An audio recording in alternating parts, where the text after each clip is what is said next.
오늘 계속해서 소요리 문답 공부하겠습니다. 예수님께서 우리 중보자로서 우리의 구원주가 되시려고 행하시는 삼중직이 있다 하는 것을 그냥 배우셨는데요. 오늘은 그 삼중직을 수행하실 때 정말 예수님께서 온전케 하시며 우리로 예수 그리스도를 쫓아 이 시대 가운데 예수님께서 우리에게 맡겨주신 그 직분을 감당하도록 하시는 것 아닙니까? 그런데 예수님께서 그 본을 보이실 때 또 우리의 구원이 되시려고 그 직분을 영원토록 행사하시는데요. 하실 때 먼저 낮아지신 자리에서 그 일을 하셨다. 그렇게 낮아지신 자리에서 행하신 예수 그리스도의 그 직분의 그 모습들을 보면 우리가 어떻게 예수님께서 우리의 구원주가 되셨는가 하는 것을 더 분명하게 알 수가 있게 되거든요. 오늘은 그렇게 예수님께서 낮아지신 자리에서 그리스도의 직분을 행하셨다 하는 것을 공부하겠는데요. 이사야서 53장 1절로 6절 말씀을 먼저 낭독합니다. 우리의 전한 것을 누가 믿었느뇨? 여호와의 팔이 네게 나타났느뇨? 그는 주 앞에서 자라나기를 연한 순 같고 마른 땅에서 나온 줄기 같아서 고운 모양도 없고 풍채도 없은즉 우리의 보기에 흠모할 만한 아름다운 것이 없도다. 그는 멸시를 받아서 사람에게 실어버린 바 되었으며 간고를 많이 겪었으며 질고를 아는 자라. 마치 사람들에게 얼굴을 가리우고 보지 않음을 받는 자 같아서 멸시를 당하였고 우리도 그를 귀히 여기지 아니하였도다. 그는 실로 우리의 질고를 지고 우리의 슬픔을 당하였거늘 우리는 생각하기를 그는 징벌을 받아서 하나님에게 맞으며 고난을 당한다 하였노라. 그가 찔림은 우리의 허물을 인하며 그가 상함은 우리의 죄악을 인함이라. 그가 징계를 받음으로 우리가 평화를 누리고 그가 채찍에 맞음으로 우리가 나음을 입었도다. 우리는 다 양 같아서 그릇 행하여 각기 제 길로 갔거늘 여호와께서는 우리 무리의 죄악을 그에게 담당시키셨다. 27문을 우리 함께 읽고 시작하실까요? 27문 함께 읽겠습니다. 그리스도의 낮아지심이 무엇입니까? 그리스도의 낮아지심은 그분이 강생하시되 그처럼 비천한 형편에 태어나셨고 율법 아래 나셨으며 이 세상에서 여러 가지 비참함을 겪다가 하나님의 진노와 십자가의 저주의 죽음을 받으셨고 장사되셔서 얼마 동안 죽음의 권세 아래 거하신 것입니다. 어, 하나님께서 우리를 구원해 가시는 그 구원 역사를 보면 하나님의 지혜가 참으로 크시다. 그 능력이 정말 따뜻하다 하는 것을 느끼게 됩니다. 그러면서 그런 구원을 우리에게 입혀주실 때 소위 그 예측 가능성이라고 하는 것이 있지 않습니까? 하나님께서 어떻게 하실 것인지를 우리가 모르도록 하신 것이 아니라 정말 정말 충분히 알 수 있도록 다 가르쳐 주셨거든요. 그러니까 우리가 하나님의 구원을 바라며 움직여 나갈 때 우리가 하나님 말씀을 다 기중 삼고 살아가면 삶이 아주 흔들리지 않고 든든하고 단정하고 이렇게 움직여가게 되어 있습니다. 일반 우상신들은 얼마나 변덕이 심합니까? 대표로 그 그리스 로마 신들을 보면 어떻습니까?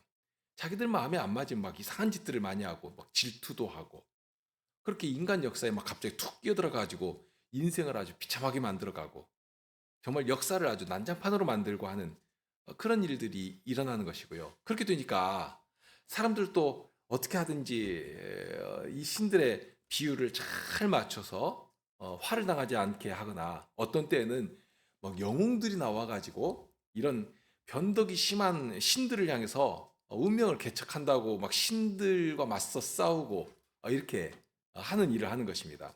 이런 것들이 사람들이 생각하는 우상신들의 정말 적나라한 모습들입니다. 그러나 우리 하나님은 그렇지 않으시거든요. 하나님께서는 우리를 찾으실 때 우리 수준에 딱 맞게 특별히 언약을 들고 찾아오십니다. 구원의 일들에 대해서도 너희는 그냥 몰라도 돼. 내가 가르쳐준 대로 그냥 순종만 해. 하시는 것이 아니고요. 사람이 구원받을 대상이니까 그런 대상을 찾아오셔서 직접 언약을 체결하시면서 그 이루신 언약을 하나하나 성취해 나가시는 방식으로 하나님께서 약속하신 구원을 우리의 것이 되도록 만들어 가십니다. 아브라함의 경우를 볼지라도 아브라함이 어디로 갈지 모르고 갔다고 했지 않습니까? 그러면서 그것이 믿음이라고 했는데요. 그러면 아브라함이 아무 생각도 없이 어느 날 눈 떠보니까 가나안에 들어가 있었던 것인가? 그렇지 않은 것이거든요. 하나님께서 원하시는 뜻을 알려주시고 어느 방향을 향해 움직여 가야 하는 것인지도 알려주시고, 그러니 하나님의 말씀, 원대한 뜻을 품고서 스스로 개척해 가지고 나가는 것이 아니라 하나님께서 보여주신 만큼 한 말씀 한 말씀을 따라 움직여 나간 것입니다. 그러니까 어디로 갈지 모르고 갔다는 것은 이제 보통 사람들이 생각하는 대로 어떤 계획을 짜고 인생 목표를 탁 짠 다음에 그 목적을 이룰 방법들까지라도 이렇게 자기 지혜로 막 만들어가면서 그렇게 인생을 경영해 간 것이 아니다 하는 뜻입니다. 하나님께서 약속하신 본향은 이 땅에 속한 것이 아니고 영원한 나라에 속한 것이다 하고 알려주시니까 정말 이 땅의 것에 대해서는 나그네처럼 그렇게 대하면서 그렇게 하나님께서 이루실 복되고 아름다운 나라를 소망하면서 그렇게 이 세상에서는 마치 떠돌이처럼 부표처럼 그렇게 살아가는 것입니다. 그런 때 하나님께서는 이 아브라함에게 약속하신 것들을 하나씩 하나씩 정말 어김없이 이루어 가시죠. 신실하심으로 그 일을 이루어 가시면서 동행하시면서 보호하시면서, 그러니 그런 하나님과 세상 것과 딱 비교할 때 정말 비교할 수가 없지 않습니까? 그렇게 하나님을 나의 모든 것으로 삼고 믿고 붙들고 살아간 것입니다. 지금 배우고 있는 그리스도의 삼중직도 그런 언약에 속한 것입니다. 하나님께서 약속하신 영원한 나라에는 하나님께서 사랑하시는 하나님의 백성들이 있습니다. 그리고 백성을 위해 목숨도 아끼지 아니하시고 내어주신 왕이 계십니다. 그런 왕이 다스리는 나라에 살아가는 백성들이니까 그런 백성을 위해서 백성이 마치 화목한 가정과 같이 서로 사랑하고 서로 섬기고 위하고 늘 가까이 하면서 그렇게 삶 가운데 나아가고 그렇게 유복한 정말 화목하고 유복한 그런 나라를 이루며 살아가도록 그렇게 백성들이 알아야 할 것들을 잘 배우도록 해서 하나님께서 세우신 그 질서 안에서 능동적이고 유기적으로 직조되어서 질서 있게 움직일 수 있도록, 무엇보다도 하나님과의 관계가 정말 막힘없이 긴밀하게 이루어지도록 그런 질서를 두셔서 하나님의 백성들을 명실상부한 하나님의 백성답게 살아가도록 그 일을 위해서 이런 직분도 두신 것입니다. 그러니까 나는 그거 잘 모르지만 하나님께서 알아서 다 해주실 거야. 그런 것 아니라는 것입니다. 우리가 잘 아는 신명기 29장 29절 말씀 있지 않습니까? 오묘한 일은 우리 하나님 여호와께 속하였거니와 나타난 일은 영구히 우리와 우리 자손에게 속하였나니 이는 우리로 율법의 모든 말씀을 행하게 하심이니라. 그러니까 하나님께서는 우리에게 하나님의 선하신 뜻을 이렇게 알려주시면서 또 우리에게 주신 대단한 능력이 있지 않습니까? 하나님의 자녀로 세움받은 자들이니까. 그러니 짐승처럼 혹은 종처럼 대하시는 것이 아닙니다. 하나님 나라를 이어받을 상속자로 우리를 대하시니까 그만한 자리에서 정말 능동적으로 하나님의 선하신 뜻을 배우고 마음에 두고 닮아가며 살아 움직이도록 하신 것입니다. 그러니까 나타난 일이 있다고 했지 않습니까? 우리에게 보여주시고 이건 알아야 된다 하고 하신 것이니까 그런 것들은 영구히 우리와 우리 자손에게 속한 것으로 알고 부지런히 배우며 그 말씀을 따라 움직여 나가게 하신 것입니다. 하나님께서는 우리의 구원 역사를 위해서 굳이 당신을 계시하여 알게 하시고, 그럼 무엇 때문인가 하면 우리와 인격적인 교제를 나누시려고 그러신 것입니다. 막말로 주인이 그 할 일을 종에게 일일이 다 보고하는 일이 있는가? 그런 거 없습니다. 종은 그저 주인이 시키는 일만 하면 됩니다. 그런데 우리에게는 어떻게 대하시는가?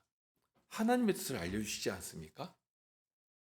앞으로 일어날 일까지도 우리가 알 만큼 다 알려주십니다. 그렇게 알아서 정말 독립된 인격체이면서도 능동적이고 자발적인 태도로 하나님을 이렇게 좇도록 하신 것입니다. 그래서 마치 우리도 가정에서 아이들이 이렇게 자라날 때 어릴 때는 집안일도 다 가리고 그렇게 하는 것이지만 아이들이 자라면 또 철이 들고 그러면 집안일도 이렇게 알려주시면서 아빠의 그 뜻과 그 가업에 함께 동참하도록 그렇게 만들어가는 것 아닙니까? 그러니까 하나님께서도 바로 그런 것들을 기대하시는 것이죠. 우리가 알기를 바라시고 무엇을 위해서 그러시는 건가? 하나님 나라를 상속할 상속자로서 우리가 장성해 가기를 바라시는 것입니다. 그러니까 알게 하신 일은 모르면 안 됩니다. 부지런히 배워야 합니다. 그렇게 배우고 정말 그 가정의 가풍도 익히고 정말 자식답게 그렇게 살아가야 하지 않겠습니까?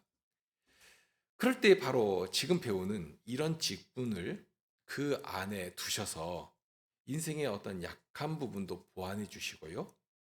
또 이렇게 북돋아서 발전할 수 있도록 해주시고 그렇게 전체적으로 조화를 이루면서 모든 백성이 정말 이렇게 소외당하는 일이 없이 빠지는 일이 없이 하나님 나라를 건설하는 자리에 직접 참여하도록 그런 일에 꼭 필요한 그런 직분을 세우신 것입니다.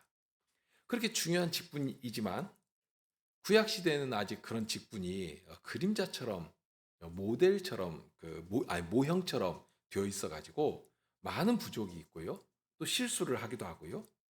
그래서 왕이어도 또는 선지자에도 아주 그릇된 자리로 가는 그런 일도 있곤 했습니다. 다윗만 봐도 어떻습니까?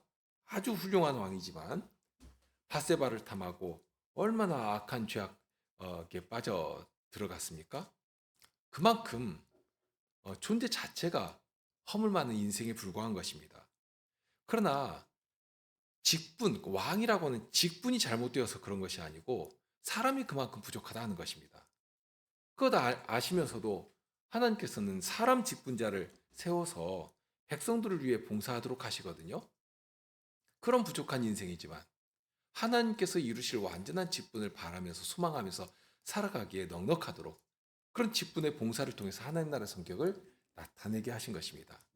그러다가 때가 되니까 이제 그런 그림자와 같은 또는 모형과 같은 그런 시대를 마무리하시면서 이 직분을 그리스도 안에서 최종적으로 완성시키십니다. 실체가 오니까 모형은 더 이상 쓸모가 없게 되는 것이죠.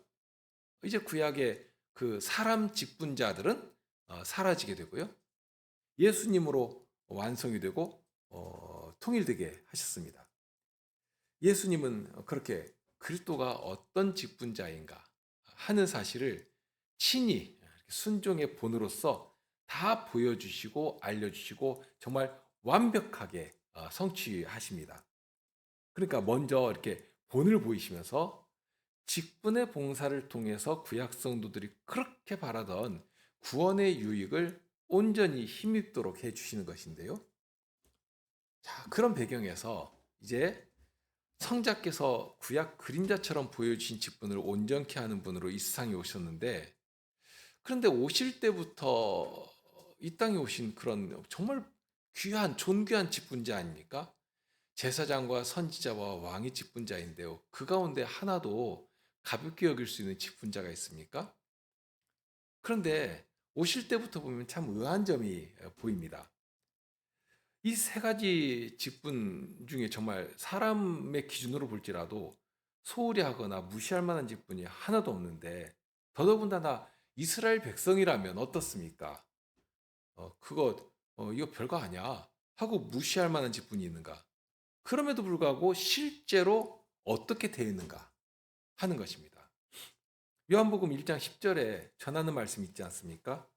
그가 세상에 계셨으며 세상은 그로 말미암아 지은 바 되었으되 세상이 그를 알지 못하였고 자기 땅에 오매 자기 백성이 영접지 아니하였다. 왕이신데 왕으로 오셨는데 그런데 왕으로 오신 분을 알지도 못하고 영접하지도 않았습니다. 이처럼 예수님이 그리스도로 이 땅에 오셨다. 분명 오셨는데 출발부터가 뭔가 이상합니다. 다만 실은 그것이 이상한 것이 아니고요. 이 직분의 성격을 정말 단적으로 보여주는 장면이기도 합니다. 예수님께서 직분자가 하는 일이 무엇인가를 핵심적인 그러니까 그 사실을 말씀으로 이렇게 핵심을 탁 들어서 알려주신 말씀이 있는데요. 마태복음 20장 26절에 이하에 보면 너희 중에는 그렇지 아니하니 너희 중에 누구든지 크고자 하는 자는 너희를 섬기는 자가 되고 너희 중에 누구든지 으뜸이 되고자 하는 자는 너희 종이 되어야 하리라. 인자가 온 것은 섬김을 받으려 함이 아니라 도리어 섬기려 하고 자기 목숨을 많은 사람의 대속물로 주려 함이니라. 하나님 나라의 왕은 백성을 정말 지극히 사랑하시는 왕입니다. 그렇기 때문에 백성의 자리에까지 내려오십니다. 누구처럼 왕은 높고 고상하니까 정말 손에 티끌 하나 안 묻히겠다 하고서는 말로만 떠들고 혹은 누구에게 이렇게 시켜가지고 대신 일을 하도록 하고 그렇게 하지 않으시는 것입니다. 직접 백성이 살아가는 그 현장의 자리에까지 직접 찾아가시고 그 낮은 자리에까지 내려가시는 것입니다. 그렇게 가셔서 무엇을 하시는가? 백성들의 모든 슬픔과 아픔과 고통과 부족함과 모든 악들을 다 직접 그 귀하신 몸으로 다 겪어내십니다. 히브리서 4장 14절 15절이죠. 그러므로 우리에게 큰 대제사장이 있으니 승천하신 자 곧 하나님 아들 예수시라. 우리가 믿는 도리를 굳게 잡을지어다. 우리에게 있는 대제사장은 우리 연약함을 체휼하지 아니하는 자가 아니요 모든 일에 우리와 한결같이 시험을 받은 자로 돼 죄는 없으시니라. 여기 체휼이라고 하는 것은 정서나 감정까지라도 그대로 공유하면서 경험해서 하는 것을 말합니다. 그러니까 동화되듯이 되는 것을 말합니다. 우리 사람은 형제가 슬퍼하면 바깥에서 이렇게 정말 같이 눈물을 흘리고 위로하고 하는 그 이상을 못합니다. 그런데 여기 체휼이라고 하면 그 슬픔을 내게로 이렇게 가져오는 것을 말합니다. 가져와서는 그 슬픔 가운데 정말 나도 쏙 들어가서 동참하는 것을 말합니다. 그런데 우리의 직분자가 그렇게 하셨다는 것입니다. 27문은 그리스도의 낮아지심을 말하고 있는데요. 23문에 보면 그리스도께서는 우리의 구속자로서 선지자와 제사장과 왕의 직분을 낮아지고 높아지신 두 지위에서 행하십니다 하고 가르칩니다. 예를 들어 왕이라고 하면 보통 높은 권세, 권력, 명예 이런 것들을 딱 떠올리게 되지만 앞에서 잠시 말씀드린 것처럼 우리 왕으로 오신 예수님은 처음 출발부터가 이상한 것입니다. 왕이신데 백성들이 알아뵙지도 못하고 영접하지도 않고 그러니까 탄생하실 때 그 장면도 보십시오. 예수님께 누가 와서 경배를 했는가? 오히려 죽이려는 자까지 있었지 않습니까? 일반 찬송 중에 보면 그 어리신 예수 누울 자리 없어 그 귀하신 몸이 구유에 있네 하는 그런 찬송이 있죠. 정말 그렇게 오신 것입니다. 맏아들을 낳아 강보로 싸서 구유에 뉘었으니 이는 사관에 있을 곳이 없음이러라. 무슨 전쟁통도 아닌데 그런 자리에 오신 것입니다. 나실 때부터 이 땅에 오신 그리스도가 어떤 분이신가 하는 것을 정말 이보다 더 강인하게 인상적으로 남기는 그런 모습이 어디에 있겠습니까? 그런데 이것이 또한 표적이 되었거든요. 표적. 너희가 가서 강보에 쌓여 구유에 누인 아기를 보리니 이것이 너희에게 표적이니라. 지금 이 말 방금 읽은 이 말씀이 어디서 나온 것인지 아시죠? 베들레헴 가까운 그 목초지에서 양떼를 지키던 목자들에게 이르신 말씀입니다. 다른 사람은 이 땅에 왕으로 오신 예수님을 몰랐습니다. 동방에서 온 박사들만 보더라도 어디를 향해 나아갑니까? 예루살렘 성, 왕이 있는 곳으로 나가거든요. 그러니까 모두 그렇게 생각하는 것입니다. 그러면서 유대인의 왕이던 헤롯은 이 땅에 왕이 나셨다 하는 소식을 들으니까 아기 예수님을 죽이기 위해서 베들레헴 사방 그 지경 사방에 있는 2살 아래 어린아이들을 다 몰살시켜 버리지 않습니까? 그만큼 잔인하고 표독스럽게 이 땅에 오신 그리스도를 대적한 것입니다. 그 그냥 사람의 마음으로 한 것이 아니죠. 이것이 사탄의 사주입니다. 유대인들은 자기들의 왕인 메시아께서 이 땅에 오신 것도 모르고 있었고, 또 저들의 왕이라고 하는 헤롯은 분명 왕이 나시다 하는 말을 들었는데요. 그리고 성경에서도 찾아서 진짜구나 하는 것을 알았지 않습니까? 그렇게 알면서도 오히려 이 땅에 나신 그분을 죽이기 위해서 마귀처럼 행하고 있고, 그런데 다들 그런 자들만 있었던 것은 아니었습니다. 참 감사한 것이 이스라엘 중에 어떤 사람들은 그리스도께서 나셨을 때 기쁨으로 아기 예수님을 경배하는 자리에 나아갔거든요. 양떼를 지키던 목자들이 그렇게 하지 않습니까? 목자들에게는 천사를 보내셔서 알도록 하십니다. 구주가 나셨다 하고 이렇게 알리시면서 경배할 수 있도록 하십니다. 그런데 너희를 위하여 구주가 나셨으니 곧 그리스도 주시라 하고 전합니다. 구주가 나셨는데 그리스도 주시라. 그러면서 강보에 쌓여 구유에 누인 아기를 볼 것이고 그것이 표적이다 하는 말씀을 합니다. 아주 간단한 말이지만 이런 이야기를 들으니까 목자들이 아무 생각도 없이 그래 구주가 나셨는가 보다. 천사가 말했으니까 옳은 얘기겠지 하고 강보에 쌓인 그 아기가 우리의 구주시다 하고 그렇게 그러니까 찾아가서 인정한 것인가? 그런 것이 신자의 정당한 모습이겠는가? 그런데 천사가 목자에게 이렇게 고지한 말은 간단한 표현으로 되어 있지만 그냥 받기에는 대단히 어려운 표현들이 거기에 섞여 있습니다. 특별히 유대인들에게는 아주 익숙한 표현이 담겨 있으니까요. 그것은 그리스도가 곧 주시라 하는 표현입니다. 그리스도를 주님이라, 메시아가 아도나이라 하는 말입니다. 보통 유대인들에게는 이 말을 들으면 그냥 우선 턱하니 목에 걸릴 것입니다. 거부감부터 일 것입니다. 대제사장이 예수님을 죽이려고 잡아놓고서는 죄를 막 뒤집어 씌울 때 다른 것으로는 죄를 찾을 수가 없었거든요. 그런데 바로 이 표현을 잡아가지고 드디어 사형에 해당하는 죄를 발견했다 그렇게 했지 않습니까? 마태복음 26장 63절에 보면 내가 하나님의 아들 그리스도인지 우리에게 말하라 그렇게 할 때 예수님께서 내가 말하였느니라 그러나 내가 너희에게 이르노니 그 후에 인자가 권능의 우편에 앉은 것과 하늘 구름을 타고 오는 것을 너희가 보리라 하고 말씀하십니다. 이 말씀을 하실 때 대제사장이 자기 옷을 찢으며 가로되 저가 참남한 말을 하였으니 어찌 더 증인을 요구하리오 보라 너희가 지금 이 참남함을 한 말을 들었도다 이렇게 하면서 당장에 예수님께 달려들어서 침을 뱉고 주먹으로 치고 그렇게 한 것입니다. 그러니까 그리스도 주시라고 하는 말. 그러니까 동일한 말을 들으면서 어떤 사람은 참남하다고 그러면서 하나님을 욕보인다고 그런 말을 하면서 그런 말을 했다고 하면서 예수님을 죽이려고 한 것이고요.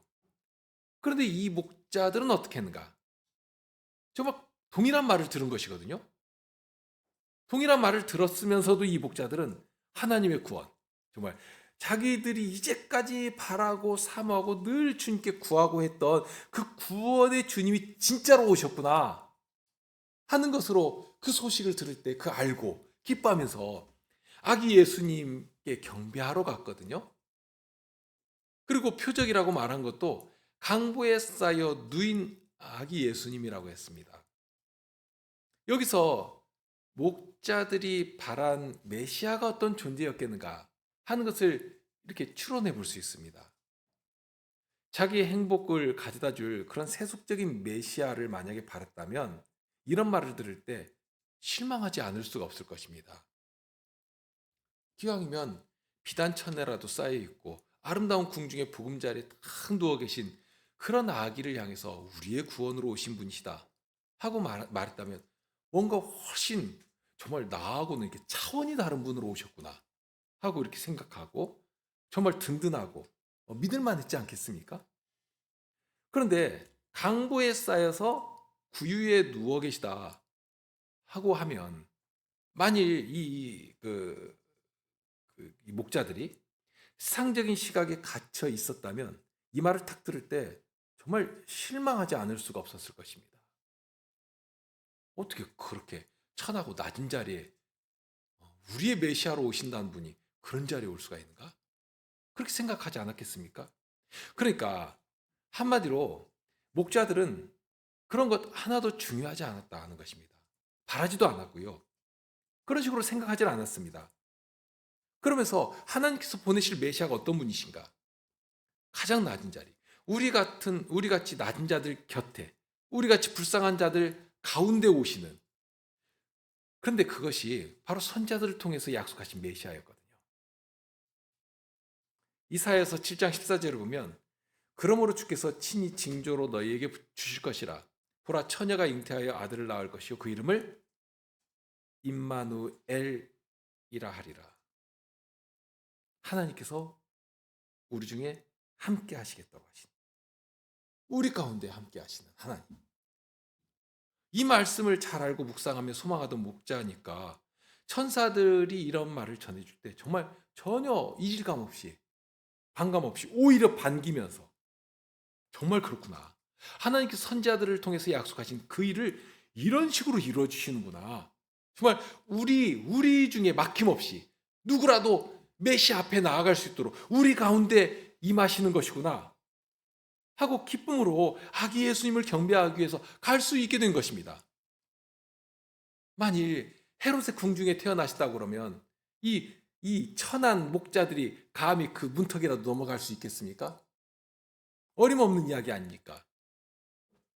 그런데 그런 자리에 오시니까, 우리 중에 오시니까, 우리 가운데 계시니까 친히 이 땅에 오신 그 메시아를 향해서 달려가 경배할 수 있게 되는 것입니다. 정말 나 같은 자도 그분 앞에 가서 경배할 수 있게 해주시는구나 하는 사실로 정말 기뻐하면서 달려갔을 것이라 말입니다. 그렇게 예수님은 섬기러 오셨다 하는 사실을 이 땅에 오실 때부터, 나실 때부터 알려주셨습니다. 알게 해주셨습니다. 예수님은 본디 만유라도 감히 다 경배할 수 없이 높은 곳에 계시는 그런 분이시지만 그리스도로 오실 때는 이처럼 가장 낮은 자리에 오셔서 그렇게 되니까 어떤 낮은 자라도, 그래서 예수님 말씀처럼 셀이라도 창기라도 예수님 십자가 우편에 달렸던 그 강도라도 그런 자라도 아무라도 예수님을 뵙고 그 말씀을 따라 주님을 경배할 수 있게 해주신 것입니다. 강도가 그랬지 않습니까? 예수여, 당신의 나라에 임하실 때 나를 기억하소서. 정말 강도라 할지라도 예수님은 용서하시고 그의 간구를 들어주신 것입니다. 예수께서 이르시되 내가 진실로 내게 이르노니 오늘 내가 나와 함께 낙원에 있으리라. 주님 나라에 그 강도까지라도 초청하여 안식할 수 있게 해주시는. 그러니까 낮아지신 이유가 뭐냐? 예수님께서 구원하실 자들이 그렇게 다 낮은 자들이기 때문입니다. 선별해서 조금 쓸만한 인간들, 권력이 있고 좀 유명짠 그런 자들. 교회가 그런 식으로 사람들을 가르지 않습니까? 세상에서 조금 잘나면 그런 사람들을 막 높여주고 사람들 앞에서도 그거 자랑하고, 우리 교회에는 이런 대단한 사람도 다닌다고 그거 자랑하면서 야고보서에서 나온 것처럼 아름다운 옷을 입은 자를 돌아보아 가로되 여기 좋은 자리에 앉으소서 하고, 또 가난한 자에게 이르되 너는 거기 섰든지 내 발등상 아래 앉으라 하는, 주님의 말씀을 안다고 하면서도 얼마나 이런 식으로 오늘날 많은 사람들을 가르고 나누고 합니까? 그런데 예수님은 오히려 낮은 자를 찾으시고 마음을 치며 감히 얼굴도 못 드는 그런 자들을 일부러 가까이 하시지 않습니까? 그렇게 모든 죄인을 부르러 오셨다 하는 사실을 말이 아니라 예수님의 생애를 통해 분명하게 알게 하신 것입니다. 낮아지시고 우리의 약함도 체휼하신다고 하신 때에는 그런 것입니다. 사람으로 오신 때부터 예수님의 구원이 필요한 모든 사람을 위해 정말 가장 낮은 자리로 오셔서 거기서부터 출발하십니다. 27문에 보면 예수님이 그리스도로서 오셔서 가장 낮은 자리에서부터 출발하신 사실을 가르치는데, 처음이 비천한 형편에서 태어나시고 또 율법 아래 나시고, 그리고 이 세상에서 여러 가지 비참함을 겪으시고 마침내 십자가에 달리시더니 얼마 동안 죽음의 권세 아래 거하셨다 하는, 이렇게 구체적인 내용으로 구분해서 가르치거든요. 자칫 예수님의 낮아지심과 고난을 마지막 밤에 잡히셔가지고 십자가에 달리시고 무덤에 묻히실 때까지의 일에만 이렇게 집중하는 경향이 있는데요. 그러나 예수님께서 사람으로 오신 때부터 모든 일생이, 정말 예수님의 전 일생이 우리를 위해 당신을 들이신 그런 시간들임을 알아야 합니다. 십자가의 사건이 너무 크기 때문에 예수님의 고난을 십자가로만 집중하는 것도 우리가 이해할 수 있죠. 그런데 예수님의 고난은 사람으로 오신 그때부터 이미 시작된 것입니다. 나실 때에도 그랬고, 율법 위에 계신 분이 오히려 율법 아래로 종처럼 오셔서 율법의 모든 요구를 다 이루어 가시고, 뿐만 아니라 사람이 범죄하고 타락했기 때문에 당하는 모든 악한 현실까지라도 예수님께서 모두 감내하시지 않습니까? 신성으로는 감히 그런 악한 것들이 예수님 가까이에라도 갈 수 있었겠습니까? 어림없는 일이죠. 하지만 우리를 위해서 그러한 현실 가운데 기꺼이 들어가시고 다 감내하시고 체휼하시고, 그런 예수님도 배고픔을 느끼신 것이고요, 갈등을 느끼신 것이고요, 피곤해가지고 그냥 곤히 주무시기도 하신 것이고요, 어떤 때는 슬픔 때문에 막 눈물도 흘리시고, 어떤 때는 그 악한 현실들 앞에서 막 분노하기도 하시고, 그렇게 하시지 않습니까? 예수님의 신성이라면 감히 예수님 앞에서 그 이름도 못 꺼낼 그런 악함들입니다. 그런 약함들입니다. 그런데 예수님은 그런 것들을 우리를 위해서 다 체휼해 나가신 것입니다. 이렇게 낮아지셨거든요. 정리하죠. 예수님의 낮아지심은 이렇게 예수님께서 사람이 되신 때부터 시작되고, 또 나실 때에도 가장 낮은 자리에 오시고, 그렇게 가장 낮은 자들까지라도, 그래서 예수님께서 그렇지 않습니까? 건강한 자에게는 의원이 쓸데없고 병든 자에게라야 쓸데있느니라. 내가 의인을 부르러 온 것이 아니요 죄인을 부르러 왔노라.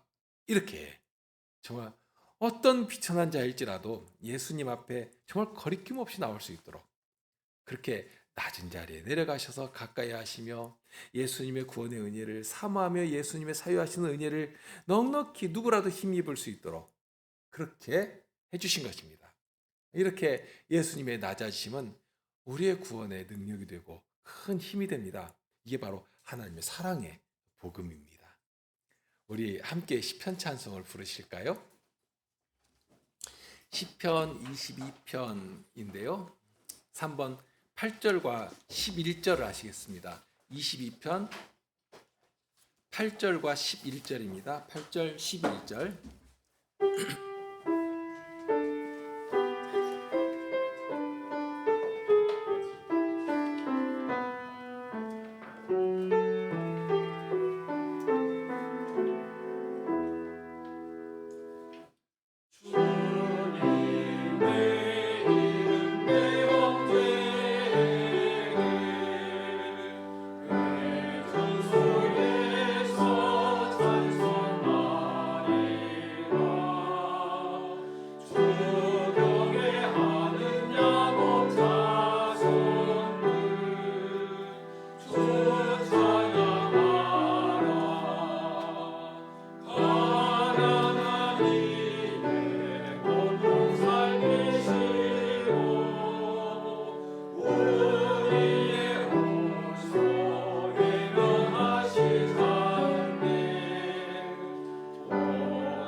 지극히 높으신 하나님께서 진 저희 구원이 되시려고 이렇게 낮아지시고 저희의 그 낮은 모든 것들을 친구처럼 친히 짊어지시고 그렇게 십자가에까지 가신 것을 알려주십니다. 거기에 구원의 은혜가 있는 것이고 구원의 능력이 임하는 것이고 거기에 무엇보다 말할 수 없는 하나님의 사랑이 높이 되시고 자랑되는 것을 알게 하십니다. 그런 예수님을 좇는다고 할 때에는 무엇을 교회가 자랑하고 높이며 존중해야 할 것인지를 늘 살피게 됩니다. 인생의 가치나 인생의 자랑을 교회도 추구하고 높이려는 그런 일이 있지 않도록 주님께서 저희를 붙들어 주시고 정말 소중하고 존귀한 보물과 같은 것들이 주님 안에 있는 저희에게 저희 교회에 가득하여서 그로 말미암아 주님께 감사하며 기뻐하는 저희 교회가 되게 하여 주옵소서. 일주일의 생활을 저희에게 허락하셨사옵나이다. 주님께서 친히 저희와 동행하여 주시고 주님 나라의 평안과 구원의 능력을 세상 앞에 전하며 자랑하는 주의 자녀들로 살아갈 수 있도록 성신께서 늘 함께하여 주옵소서. 기꺼이 주님의 말씀을 쫓아 행하는 저희가 되도록 그 말씀으로 저희를 움직여 주시고 저희의 생각은 물론이고 저희의 말과 저희의 행동까지라도 친히 주님의 것으로 들어 사용하여 주시옵소서. 우리 주님 예수 그리스도 이름으로 기도합나이다. 아멘.